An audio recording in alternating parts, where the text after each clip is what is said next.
Start చేసావా? ఇట్లా చెప్తా నాది. హాయ్ ఫ్రెండ్స్, నేను కాకినాడలో ఉన్నాను. ఇది కాకినాడ బీచ్. చూసారా? కాకినాడ బీచ్. ఓకే, చూడండి అలలు ఆటుకోట్లు వస్తున్నాయి.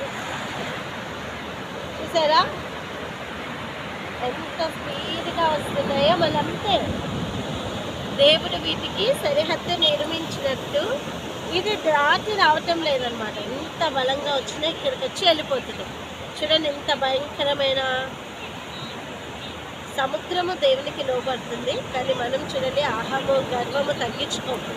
కానీ ఎన్నో ఖనిజాలు ఎంతో ఉపయోగం ఉండే సముద్రం మాత్రము తగ్గించుకొని దేవుని మాట విని అటే వెళ్ళిపోతుంది. మనం మాత్రమే వినటం లేదు కదా. ఇది ఇక్కడ రాగానే ఏమనుకున్నా అంటే, చూడు దేవుని యొక్క సృష్టి ఎంత హ్యాపీగా అనిపించింది. అంతేకాకుండా పక్కనే విలేజెస్ ఉన్నాయి, పక్కనే ఇల్లులు ఉన్నాయి. నేను అన్నాను మరి ప్రమాదం కదా అంటే వాళ్ళు అంటున్నారు అది దాటి రాదు మాకు వాటర్ అంటుంది. ఎంత నమ్మకం చూడండి. దేవుడు గీసిన సరిహద్దును జీవము లేని మన ప్రత్యేకత కాని సముద్రం లోబడుతుంది. స్పెషల్ అయిన మనం మాత్రం లోబడటం లేదు. ఇది నేర్చుకోవాల్సింది మనం సముద్రం ద్వారా. Okay, thank you friends. హంపే